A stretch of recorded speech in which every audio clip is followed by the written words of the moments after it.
Hello दोस्तों, आप देख रहे हैं विनर एजुकेशन। और आज हम इस वीडियो में पढ़ने वाले हैं भारतीय संविधान का भाग 3, जिसमें मौलिक अधिकारों का उल्लेख मिलता है। तो सबसे पहले हमारे माइंड में क्वेश्चन यह आना चाहिए कि जो हमारे देश में मौलिक अधिकार हैं हमारे संविधान में, वह किस देश के संविधान से लिए गए हैं। क्योंकि हमारे देश का संविधान जो निर्मित हुआ है वह विश्व के तमाम देशों के संविधान से जो है लिया गया है। तो सबसे पहले मौलिक अधिकार किस देश के संविधान से लिए गए हैं, तो मौलिक अधिकार का उल्लेख जो है वह अमेरिका संविधान से लिया गया है। हमारे देश में जो मौलिक अधिकार हैं वह अमेरिकी संविधान से लिए गए हैं। और जो मौलिक अधिकार हैं वह संविधान के भाग 3 में अनुच्छेद 12 से लेकर 35 तक आते हैं। तो मौलिक अधिकारों का वर्णन भाग 3 में अनुच्छेद 12 से 35 तक देखने को मिलता है। थर्ड आता है कि जो हमारे मौलिक अधिकार हैं उन्हें राष्ट्रीय आपात के दौरान, यानी अनुच्छेद 352 के तहत जब राष्ट्रीय आपातकाल लगेगा तब उसमें जो है राष्ट्रपति जो है मौलिक अधिकारों को स्थगित कर सकते हैं। तो मौलिक अधिकारों को जो है राष्ट्रीय आपात के दौरान जो है स्थगित किया जा सकता है। चौथा आता है मूल संविधान में 7 मौलिक अधिकार थे। 44वें संविधान संशोधन के द्वारा 1978 में जो है संपत्ति के अधिकार को जो है समाप्त कर दिया गया और इसे अनुच्छेद 300A के तहत संवैधानिक अधिकार बना दिया गया। तो हमारे मूल संविधान में 7 मौलिक अधिकारों का जो है वर्णन था और इस समय जो है हमारे 6 मौलिक अधिकार बचे हैं। हमारे संविधान के भाग 3 में वर्णित मौलिक अधिकारों में जो अनुच्छेद 12 से लेकर 35 तक वर्णित हैं, तो चलिए अनुच्छेद 12 से 35 तक को जो है विस्तृत रूप से समझते हैं। तो अनुच्छेद 12 में जो है वर्णित है जो मौलिक अधिकार हैं हमारे, उनकी परिभाषा दी गई है अनुच्छेद 12 में। आर्टिकल नंबर 12 में परिभाषा उल्लिखित है। आर्टिकल नंबर 13 आता है, तो आर्टिकल नंबर 13 में बताया गया है कि जो हमारे मौलिक अधिकार हैं उनमें संशोधन किस प्रकार किया जा सकता है अथवा उन्हें स्थगित कब किया जा सकता है, तो अनुच्छेद 13 में बताया गया है। उसके बाद जो मुख्य विषय हैं आते हैं वह अनुच्छेद 14 से लेकर 35 तक आते हैं। तो चलिए देखते हैं। हमारा पहला जो आता है वह समानता का अधिकार है, जो कि अनुच्छेद 14 से लेकर अनुच्छेद 18 तक वर्णित है। तो अनुच्छेद जो 14 है वह बात करता है कि संविधान के समक्ष जो है सभी समान हैं। अनुच्छेद 14 बताता है कि संविधान के समक्ष जो है सभी लोग समान हैं। उसके बाद अनुच्छेद 15 की बात करें तो अनुच्छेद 15 जो है वह बताता है कि किसी व्यक्ति के साथ धर्म, जात, नस्ल, लिंग, जन्मस्थान के आधार पर भेदभाव नहीं किया जा सकता। यानी कि वह किसी भी धर्म का हो, नस्ल का हो, जाति का हो, लिंग कोई भी हो, जन्मस्थान कहीं भी हो भारत के अंदर, उसके साथ कोई किसी प्रकार का भेदभाव नहीं किया जा सकता। यह बताया गया है अनुच्छेद 15 में। देखते हैं अनुच्छेद 16 में क्या है। तो अनुच्छेद 16 में बताया गया है कोई भी लोक नियोजन विषय आता है तो उसमें सभी नागरिकों को समान अवसर प्रदान किया जाएगा। अनुच्छेद 16 के अंतर्गत यह बताया गया है। देखते हैं अनुच्छेद 17। तो अनुच्छेद 17 जो है अत्यंत इम्पॉर्टेंट है। अनुच्छेद 17 में जो है वह बताया गया है कि किसी व्यक्ति के साथ छुआछूत का भेदभाव नहीं किया जा सकता। यानी अनुच्छेद 17 में अस्पृश्यता का अंत किया गया है। अस्पृश्यता के उन्मूलन के लिए जो है इसे दंडनीय अपराध घोषित किया गया है। अनुच्छेद 17 अत्यंत इम्पॉर्टेंट है एग्जाम पॉइंट ऑफ व्यू से, तो इसे नोट डाउन जरूर कर लें। अनुच्छेद 17 में अस्पृश्यता का अंत बताया गया है। अनुच्छेद 18 में जो है उपाधियों के अंत का जो है वर्णन किया गया है। उपाधियों का अंत किया गया है अनुच्छेद 18 के अंतर्गत। और अनुच्छेद 18 के अंतर्गत ही बताया गया है भारत का कोई नागरिक किसी अन्य देश से बिना राष्ट्रपति की आज्ञा से कोई उपाधि स्वीकार नहीं कर सकता। तो अनुच्छेद 18 में जो है बेसिकली उपाधियों के अंत के बारे में बताया गया है। यदि कोई दूसरा देश किसी भारतीय को जो है कोई उपाधि देता है तो वह बिना राष्ट्रपति की आज्ञा से उसे ग्रहण नहीं कर सकता। नेक्स्ट बात करें तो आता है स्वतंत्रता का अधिकार। स्वतंत्रता का अधिकार जो है वह अनुच्छेद 19 से लेकर अनुच्छेद 22 तक वर्णित है। अनुच्छेद 19 में जो है यह बताया गया है कि हमारे मूल संविधान में 7 तरह की स्वतंत्रता का उल्लेख था, जो कि अब सिर्फ 6 बचे हैं। यानी जो 44वें संविधान संशोधन के द्वारा 1978 में संपत्ति के अधिकार को जो है हटा दिया गया था, तो उसको उसके पश्चात जो है हमारे संविधान में अब सिर्फ 6 प्रकार के मौलिक अधिकार बचे हैं। तो अनुच्छेद 19 के ए में जो वर्णित है वह बोलने की स्वतंत्रता है।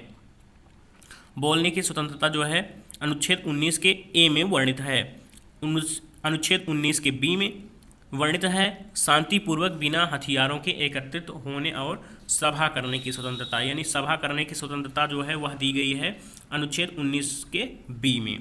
नेक्स्ट बात करें तो आता है 19 का सी। अनुच्छेद 19 का सी में बताया गया है कि संघ बनाने की स्वतंत्रता, संघ बना सकते हैं आप अनुच्छेद 19 के सी के तहत। अनुच्छेद 19 डी में वर्णित है देश के किसी भी क्षेत्र में आवागमन की स्वतंत्रता, यानी देश के किसी भी कोने में आप आ जा सकते हैं, इसकी स्वतंत्रता अनुच्छेद 19 के डी में दी गई है। अनुच्छेद 19 के ई में बताया गया है आप देश के किसी भी कोने में किसी भी राज्य में निवास कर सकते हैं, अनुच्छेद 19 के ई में बताया गया है। उसके पश्चात आता है अनुच्छेद 19 का एफ। तो 19 के एफ में जो है संपत्ति का अधिकार वर्णित था, जो कि अब खत्म कर दिया गया है। अनुच्छेद 19 के जी में यह वर्णित है कोई भी व्यापार आप कर सकते हैं जीविका चलाने के लिए, यानी जीविका चलाने के लिए आप कोई भी व्यापार कर सकते हैं, यह बताया गया है अनुच्छेद 19 के जी में। जो प्रेस की स्वतंत्रता है वह वर्णित है 19 के ए में, यानी बोलने की स्वतंत्रता जहाँ पे दी गई है वहीं पे दिया गया है प्रेस की स्वतंत्रता। अनुच्छेद 20 की बात करें तो अनुच्छेद 20 बताता है अपराधों के लिए दोष सिद्ध के संबंध में संरक्षण की बात करता है, अनुच्छेद 20। तो जो हमारा इंपॉर्टेंट है वह अनुच्छेद 19 है। 19 के ए में वर्णित है प्रेस की स्वतंत्रता। एग्जाम पॉइंट ऑफ व्यू से जो है यह अत्यंत इंपॉर्टेंट है। नेक्स्ट बात करें तो आता है अनुच्छेद 21। अनुच्छेद 21 में जो है बताया गया है प्राण एवं दैहिक स्वतंत्रता का संरक्षण, प्राण एवं दैहिक स्वतंत्रता का संरक्षण दिया गया है अनुच्छेद 21 में।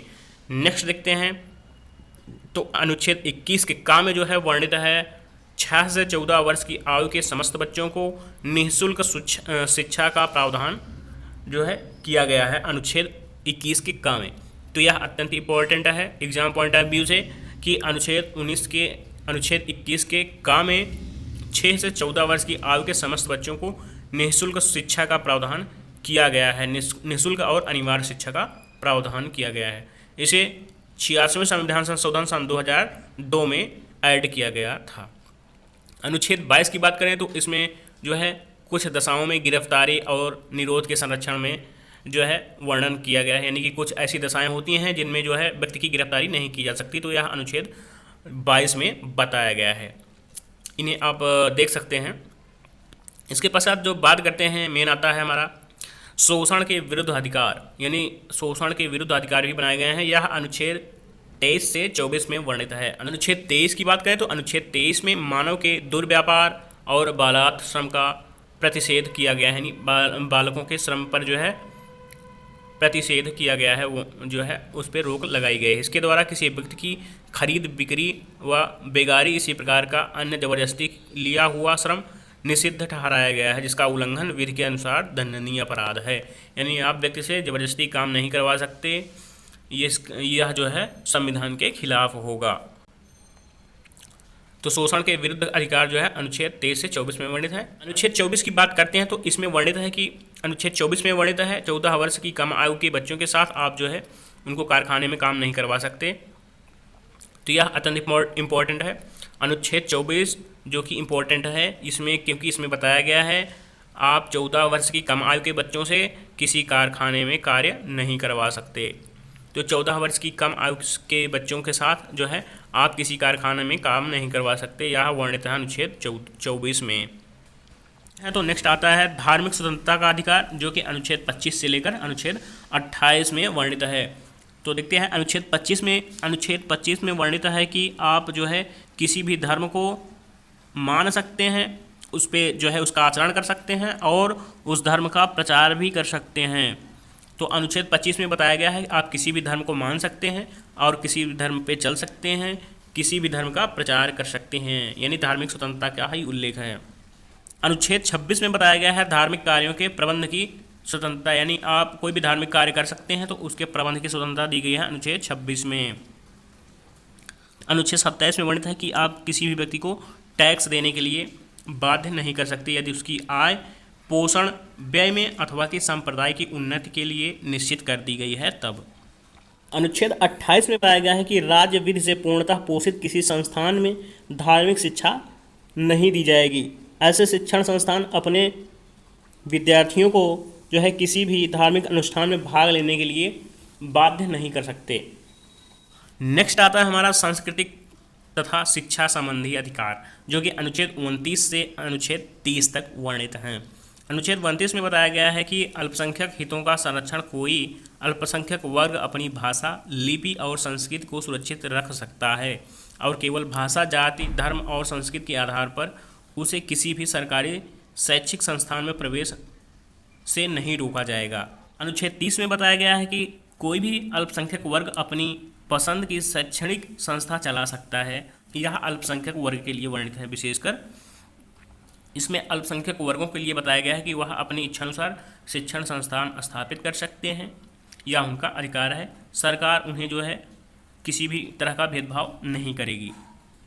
देखते हैं नेक्स्ट। तो नेक्स्ट आता है संवैधानिक उपचारों का अधिकार, अनुच्छेद 32, जिसे हमारे संविधान निर्माता डॉक्टर भीमराव अंबेडकर ने संविधान की आत्मा कहा है।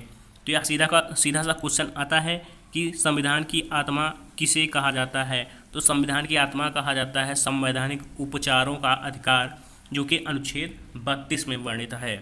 तो इसमें विशेषकर यह बताया गया है कि जो मौलिक अधिकार प्राप्त हैं भारतीय नागरिकों को, उनका जो है उल्लंघन यदि किया जाता है तो वह अपने अधिकार के लिए उच्चतम न्यायालय में आवेदन कर सकते हैं। एक क्वेश्चन और पुटअप होता है, वह होता है कि जो हमारे मौलिक अधिकार हैं उनका संरक्षक कौन है। तो उनका संरक्षक कौन है? उच्चतम न्यायालय। उच्चतम न्यायालय को जो है संवैधानिक उपचारों का अधिकार यानी मौलिक अधिकार जो है मौलिक अधिकारों का संरक्षक बताया जाता है सर्वोच्चतम न्यायालय को। एक क्विक रिव्यू लेते हैं हमने क्या पढ़ा।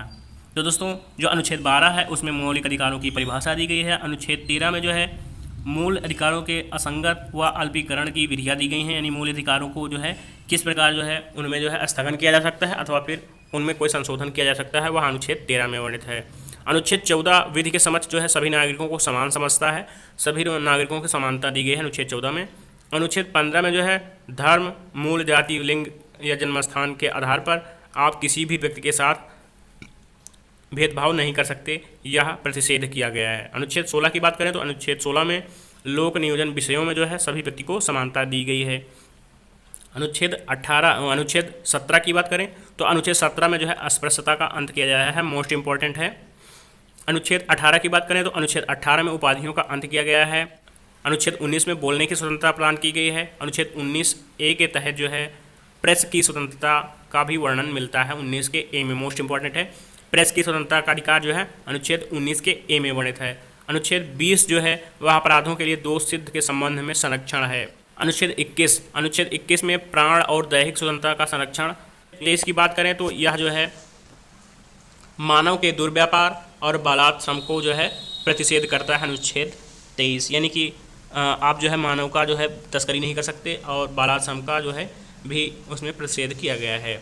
अनुच्छेद 24 की बात करें तो अनुच्छेद 24 जो है बात करता है कि आप 14 वर्ष से कम आयु के बच्चों को जो है कारखानों में काम नहीं करवा सकते 14 वर्ष की आयु से कम बच्चों के साथ। अनुच्छेद 25 उसके बाद स्टार्ट होता है धर्म की स्वतंत्रता, अनुच्छेद 25 से अनुच्छेद 28 तक। अनुच्छेद 25 में बताया गया है किसी भी धर्म को आप मान सकते हैं, किसी भी धर्म के मार्ग पर आप चल सकते हैं और उसका प्रचार कर सकते हैं।